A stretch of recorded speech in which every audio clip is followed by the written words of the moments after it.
Mano, por que a série de Círculo de Fogo foi cancelada do nada? Hoje eu vou te provar que o fim de The Black esconde o verdadeiro futuro dos kaijus e foi a maior falta de respeito com os fãs. Fala, meu parceiro, eu sou o Gabriel, mano, tudo tranquilo? Fala a verdade, vai, cara, depois do fiasco daquele segundo filme, a franquia Círculo de Fogo tava meio que esquecida, e aí a série animada chegou trazendo de volta aquela tensão absurda e lore que a gente tanto ama. Só que a produção simplesmente cortou a história na segunda temporada, deixando a gente com um monte de trama sem final, né, em uma indignação gigante. Hoje eu vou te explicar o real motivo desse encerramento precoce e desvendar todos os segredos que esconderam de você sobre o culto das irmãs, o garoto e os novos planos dos precursores. Então chega de enrolação e vamos pro vídeo.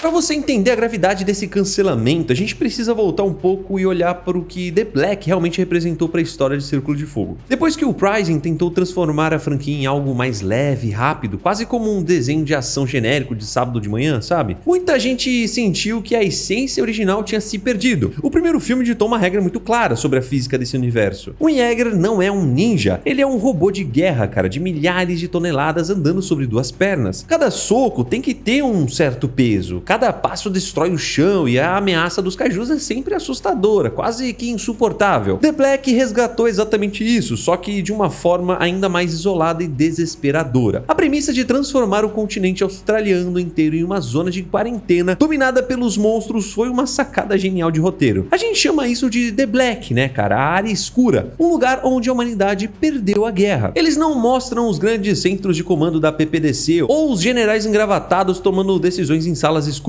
O foco é na sucata e na sobrevivência básica. Mano, eu quero que você preste atenção em como eles construíram o Atlas Destroyer. Ele não é um modelo de combate de última geração, ele é um Jäger de treinamento, né, cara? Um Mark III antigo, desarmado e criado apenas para simulações. Quando os protagonistas entram naquele chassi, eles não têm mísseis no peito ou espadas de plasma prontas para poder usar. Eles têm que usar o peso da máquina e o ambiente ao redor para poder sobreviver. O Atlas Destroyer pesa um pouco menos que o Gypsy Danger original do primeiro filme, mas ele tem aquele movimento mecânico, né, cara, lento e sofrido que traz o realismo de volta pra tela. E é exatamente por causa desse cuidado extremo com a lore de sobrevivência que o final abrupto machuca tanto. Os diretores estavam construindo uma jornada de evolução impecável, mostrando como a tecnologia Jäger pode ser improvisada no meio do apocalipse, mas o tapete foi puxado antes da conclusão da temporada.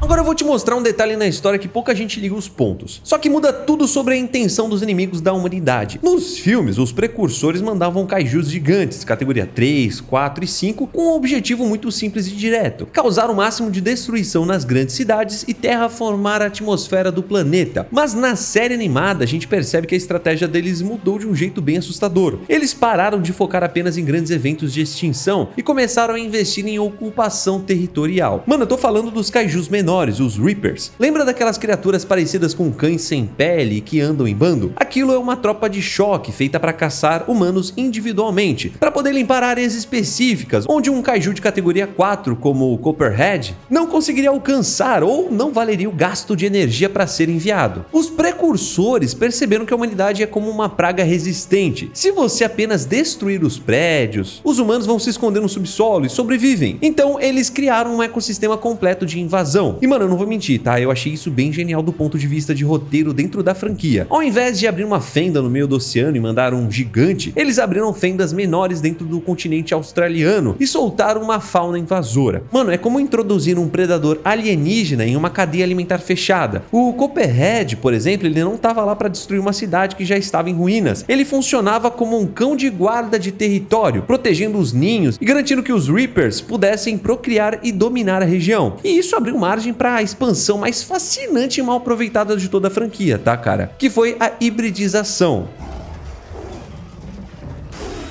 Um dos maiores acertos de The Black foi pegar o pior conceito de Uprising e transformar em algo incrível. Mano, se você lembra do segundo filme, a gente teve aqueles drones híbridos criados pelas indústrias Shaw, que foram infectados por tecido neural de kaiju. Aquela ideia no cinema foi resolvida de uma forma muito rápida, só que a série pegou um desses drones sobreviventes e o transformou no Apex. O Apex é a resposta para uma das maiores dúvidas científicas desse universo. O que acontece quando um cérebro clonado de kaiju, que está conectado a uma mente coletiva alienígena, sofre uma falha de comunicação e funde a sua consciência com uma inteligência artificial da Terra. Mano, o resultado é uma criatura autônoma. E cara, eu quero que isso fique muito claro pra você. O Apex, ele não recebe ordens dos precursores, mas ele também não é leal aos humanos. O bichão cria uma consciência própria, saca? O design dele é assustador justamente porque você consegue ver o metal do Jäger meio que rasgando a pele do Kaiju por dentro. A série estava construindo o Apex como uma peça fundamental para a gente entender como quebrar a mente coletiva dos inimigos. E ele era a prova visual de que os precursores podem perder o controle das suas próprias criações se a tecnologia humana for misturada do jeito certo. A reação dele com o garoto era uma das coisas mais complexas do roteiro, mostrando que monstros poderiam ter instintos de proteção fora da programação alienígena. E de repente tudo isso é encerrado com uma batalha final apressada na segunda temporada, onde o Apex tem um final indigno pro tamanho do seu arco narrativo. O potencial de explorar uma facção de kaijus renegadas, sabe, lutando contra os alienígenas originais, foi simplesmente jogado no lixo pelo cancelamento.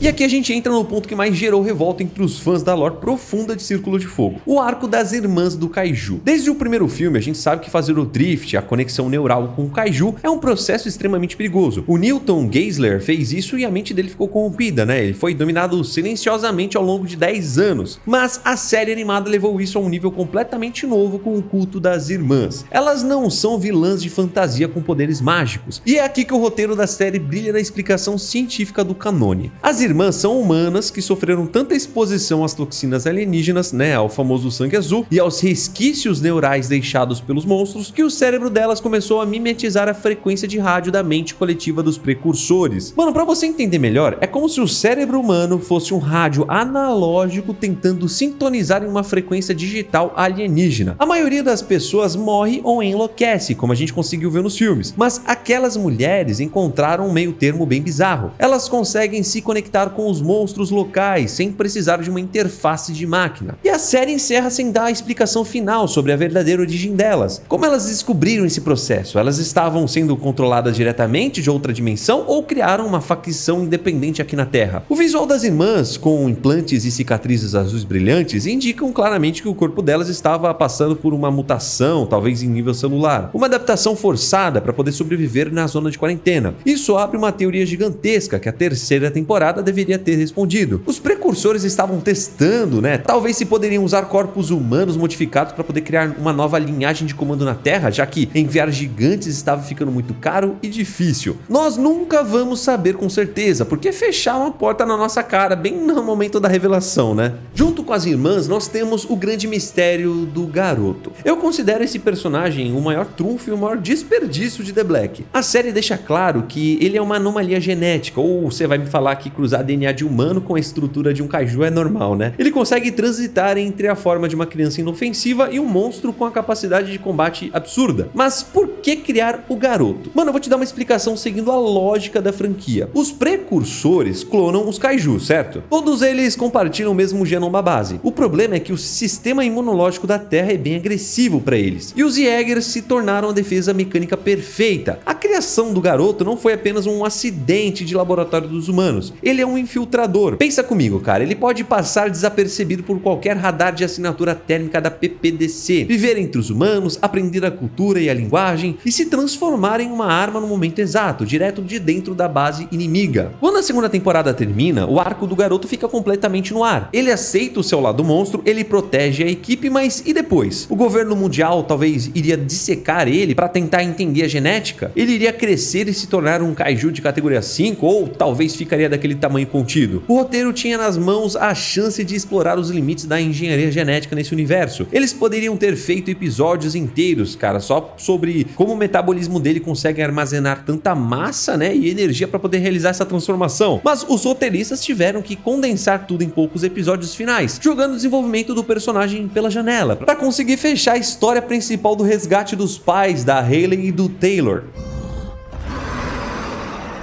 Aqui a gente chega na pergunta que não quer calar. Se a série era tão boa e se o público que gostava da lore estava acompanhando e se as ideias eram geniais, por que a Netflix e os produtores decidiram que a segunda temporada seria a última? Mano, primeiro você precisa entender como funciona o contrato da Netflix para animações em CGI com estúdios externos, como a Polygon Pictures, que foi quem animou a série. O custo de produção de uma animação 3D desse nível, com batalhas de robôs gigantes, destruição de cenários, iluminação noturna volumétrica e fumaça, é caríssimo, cara. Cada minuto de tela exige meses de renderização. A Netflix tem um modelo de negócios que avalia o custo da produção versus o tempo que o assinante passa assistindo. Geralmente, as séries de animação originais da plataforma têm um contrato padrão inicial, fechado para cerca de 20 ou 30 episódios no total, muitas vezes dividido entre 2 ou 3 temporadas curtas. Se a série não estoura a bolha do seu nicho e não atrai milhões de novos assinantes nas primeiras semanas, o algoritmo da plataforma corta o orçamento para futuras extensões. E foi exatamente o que aconteceu, cara. Círculo de Fogo The Black teve uma ótima audiência entre os fãs da franquia, só que não rompeu a bolha para o grande público mainstream, diferente das séries como Arcane ou Cyberpunk, que furaram a bolha de uma forma absurda. Além disso, a gente ainda tem o lado do licenciamento. Uma franquia de monstros e robôs gigantes vive do dinheiro dos brinquedos. O primeiro filme vendeu bonecos da NECA adoidado, né? O segundo filme também teve a sua linha própria. Mas a série animada, por ter um tom muito mais sombrio, focado na sobrevivência, no luto e também naquele sangue azul voando pela tela, não atraiu o mercado infantil de brinquedos. Sem o dinheiro pesado de merchandising para cobrir os custos da produção, a Legendary e a Netflix decidiram encerrar o projeto. O problema é que eles fizeram isso avisando a equipe criativa aos 45 do segundo tempo, sabe? Cara, eu quero que você imagine o que seria o terceiro ano dessa série se os roteiristas tivessem liberdade de continuar trabalhando. Nós teríamos talvez a introdução do resto do planeta. Durante 2 temporadas a gente só viu a Austrália, mas o que aconteceu com as Américas, mano? O que aconteceu com a Europa? A PPDC desistiu completamente do continente australiano e focou em proteger o resto do mundo? Ou o resto do mundo também tá caindo em um novo ataque coordenado dos precursores? Nós poderíamos ver novos modelos de Jaegers, não feitos mais para arenas abertas e oceanos, mas Jaegers desenvolvidos exclusivamente para combate em cidades destruídas, verdadeiras máquinas de guerrilha. O Atlas Destroyer, né, depois de receber a corrente de sabre, provou que o combate corpo a corpo com improvisação de armas era o caminho para poder lutar no deserto australiano. Nós perdemos a chance de ver a PPDC mandando uma equipe de resgate oficial pesada para dentro da área da exclusão, encontrando os irmãos Taylor e Hayley e descobrindo talvez a existência do garoto. Cara, imagina o conflito político e militar que isso iria gerar. Os generais com certeza iriam tentar capturar o menino e matar o Atlas Destroyer por insubordinação. Nós perdemos a expansão da mitologia das irmãs do Kaiju, que poderiam muito bem ser o princípio de uma seita global. Pensa comigo, se as irmãs surgiram na Austrália através do contato com os restos mortais dos Kaijus, isso poderia estar acontecendo em qualquer cidade do mundo onde um Kaiju caiu e sangrou nos filmes anteriores. Nós poderíamos ter cultistas em Hong Kong, em Sydney, em São Francisco, humanos sabotando os Shattered Dorms de dentro para fora, permitindo uma nova invasão sem que os Jaegers pudessem ser acionados a tempo. Tudo isso estava desenhado nas entrelinhas do roteiro de The Black. A fundação de uma guerra interna na humanidade estava construída perfeitamente, mas cortaram os recursos. Foi por causa de decisões corporativas puramente baseadas em algoritmos de retenção e planilhas de custos que nós perdemos a melhor continuação que a obra de Guilherme Del Toro poderia ter. Eles tentaram finalizar do jeito que dava, cara, amarrando as pontas soltas, né, às pressas em poucos episódios. Mas qualquer pessoa que entende a lore e presta atenção aos detalhes sabe que aquilo não era o plano original. Deixaram os verdadeiros fãs de Círculo de Fogo na mão, meu amigo. Já deixa o like e segue o canal. Fique com Deus, um abraço a nós. Tchau.